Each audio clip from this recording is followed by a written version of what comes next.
Hello everyone, hope you all are doing well. This is Ainampudi Ravikiran speaking.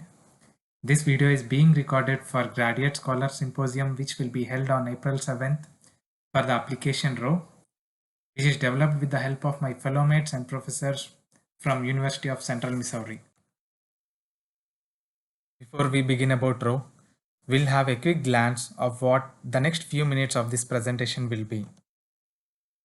Row introduction, application overview on how row works, salient features of row, technical aspects built for designing row, followed by questionnaire. Journey is inevitable in our day-to-day life, and at some point we face the common troubles such as we exit with regular driving, lack of time, traffic congestion, greenhouse effect, fuel expenses, parking space. Passenger vehicles and heavy-duty trucks are a major source of pollution, which includes ozone, particulate matter, and other smoke-forming emissions. The less gasoline we burn, the better we are doing to reduce air pollution and harmful effects of climate change. ROV is emphasized on the mode of transportation, primarily on shifting the paradigm of using individual vehicle per person to carpooling, which directly helps in saving fuel, reduce carbon dioxide levels, thus saves environment. Hey, thanks, Ravi. This is Uday Narendranath Pudota. From here, I will continue. I will go overview of the application. Rather than going to the slides, I will navigate to the website directly. I will launch the website from the browser itself. We can launch on the website by using the following URL over here, and it is already deployed onto the Azure website. This being accessed from the Azure. We can see the login page over here. It's begin with the registration by using the sign up followed by the login page. In the sign up page, we have four steps. One is a personal, second one is a contact information, third one is a payment, fourth one is a confirmation. In the first step, user need to enter his first name, last name, date of birth. In the second one, user need to enter email, mobile number, where he can get the confirmation of his login details, login credential to the email and mobile number. In the third step, we are currently going through by using the row credits itself for the payment confirmation. In the fourth step, user can see his login details over here, and we can navigate to the login page or directly over here. We can use the registered domain as a email for the login as a username. Just give me a second. I'll use my email from the ucmo.edu as a domain over here, and it says a registered domain. I'm logging in using with the login credentials of mine. You can see the dashboard page over here. Thank you, Uday. I am Sai Nikhil Yadav Medarbaina.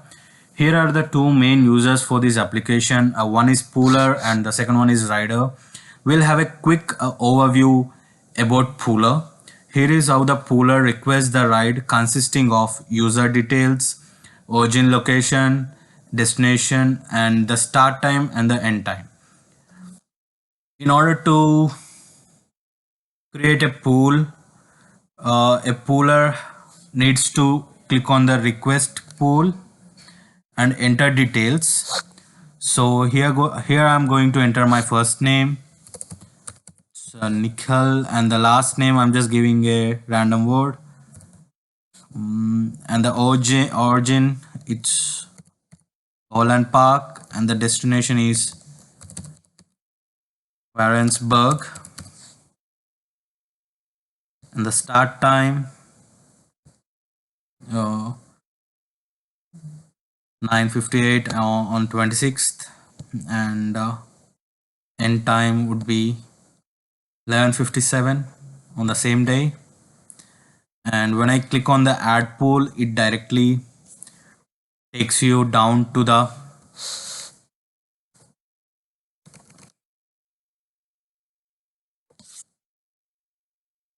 it directly takes you to what you request from your starting point to your destination with the starting time and the ending time.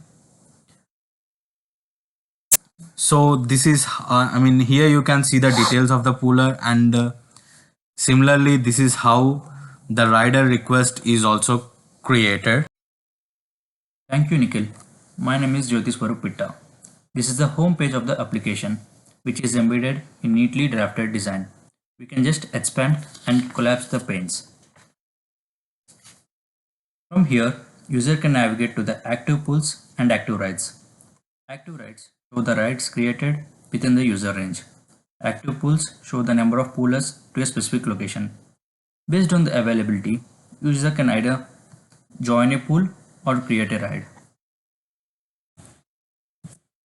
After the rider successfully created a ride and the poolers joined it, they can track their scheduled rides from My Rides, Active Rides. This is a tree view hierarchy which shows the rider and the corresponding users, poolers associated with the ride. Expanding the icon shows the list of poolers associated in the ride and their origin of journey. Here, Pooler 1 starts from University of Central Missouri, Lee Summit, and Pooler 2 starts from University of Central Missouri, Warrensburg. Similarly, Pooler 3 from Kansas International Airport.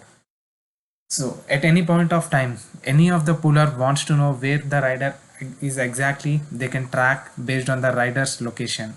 And this has been integrated using Google Maps into the application, and all they need to do is just click on the track ride and they can see the location of the rider where he is exactly at that specific point of time.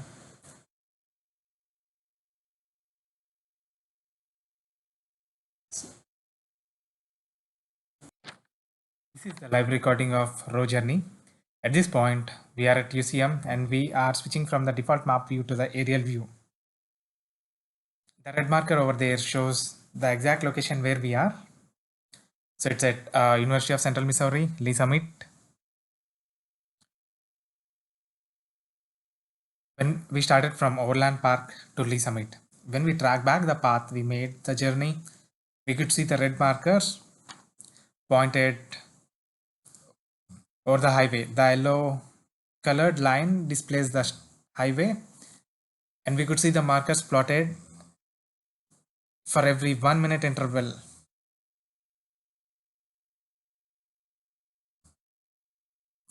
By using the same phenomenon, the application poolers can track the location of the riders, which will get refreshed for every 1 minute.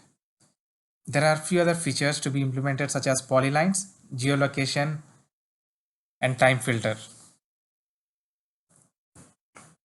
Salient features of Row: reduces pollution, safe environment, make journey hassle-free, pocket-friendly, latest technologies for better user interface and security, maps tracking, authorized users only through registered organizations, ride hierarchy, works on row credit based on rides, triggers email and text message notification for ride.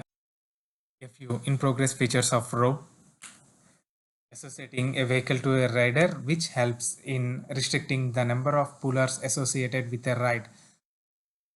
Nissan Altima can have 3 poolers along with a rider, whereas Ford Endeavour can have 6 poolers along with a rider. Requesting auto mapping based on the nearest location. Populating geolocations based on autocomplete sourced by Google, which helps in typing the exact address, that helps in reducing the typos. Estimating the ride time based on the traffic and weather conditions whenever the ride is scheduled. Here you can see the dashboard page over here. Here the admin can see the statistics, and in the left hand side the graph shows the total user statistics, where on the x-axis months are plotted and on the y-axis total number of users registered are plotted. User statistics shows the complete picture of number of users registered every month. We can see from the riders you can see from the riders graph, it shows that in the month of February 20 are registered, and in the month of May 30 are registered. And simultaneously you can see about the poolers graph, where you can see that in the month of April, there are 70 pullers are registered, and in the month of the very low, 15 are registered. Simultaneously, you can see both the graphs over here, and we can only enable riders by checking on the riders, pullers, and simultaneously both. In the right hand side, we can see the ride statistics, where you can see the active rides, completed rides, cancelled rides, and the ride schedule. There are total 300 rides are active rides, and you can see the complete overview of the complete rides, and you can see the complete overview of the cancelled rides, and you can see the ride schedule over here. In the down, you can see you can navigate to the pooling directly from the dashboard, and you can create a ride from the ride itself. Technologies used for developing Row. We used Angular 11, sourced by Google, followed by PrimeNG that supports Angular 11. So we choose the best version again for the PrimeNG. It's 11 and it is sourced by PrimeTech, followed by TypeScript of version 4, and it's sourced by Microsoft, .NET Core of version 5, C# of version 8, which comes with Visual Studio 2019. Azure, we used all the latest cloud servers for deployment, as well as SQL Server integrated on cloud that has enhanced security features, followed by Google Maps API that is used for tracking, and Microsoft Visio for developing and designing the documents. Row is completely deployed on Azure. We use semi-automated continuous integration, continuous deployment process to publish on Azure App Service. We can monitor the server metrics for CPU usage and network traffic at any given point of time. And here is a graph that's calculated for 30 days for CPU average and the network in and out flows in total. Security features being deployed on Azure. The SQL Server uses service managed key for data encryption. It uses performance tuning to optimize the performance during high data loads. During the disaster recovery, failover and failback to other region SQL servers are just few clicks away. And when we navigate to the Azure portal where we deployed the SQL Server and Windows Server, so these are the key metrics for Windows Server. And the CPU average shows based on the number of hits, it spike up. So it shows on a specific day around March 7th at 6 a.m. we see the max amount of records, and we could see the same in the network spiked up on March 6th in between 6 a.m. and 6 p.m. The network in and outs are very high. This usually shows the amount of data that went through the application in and that came out through the application out are directly proportional for the dates, and this makes sense. And after March 9th, we could see the graph is linear as we did not see any hits to the application probably. And when we navigate to the SQL Server, we could see we use 6 MB of total allocated 32 MB, and we could scale it up to 250 GB based on a requirement. This project involved lots of contribution in sense of time and effort. Special thanks to the graduate coordinator Dr. Sam Ramanujan and Professor Dr. Silvana Faya. In spite of their busy working hours, they allocated time to involve in bringing up the project to the current state, guiding the best standards. I would also like to thank my fellow mates, Uday Narendranath Pudota, Sai Nikhil Madharboina, Jyoti Swarup Pitta, for their active contributions in the project.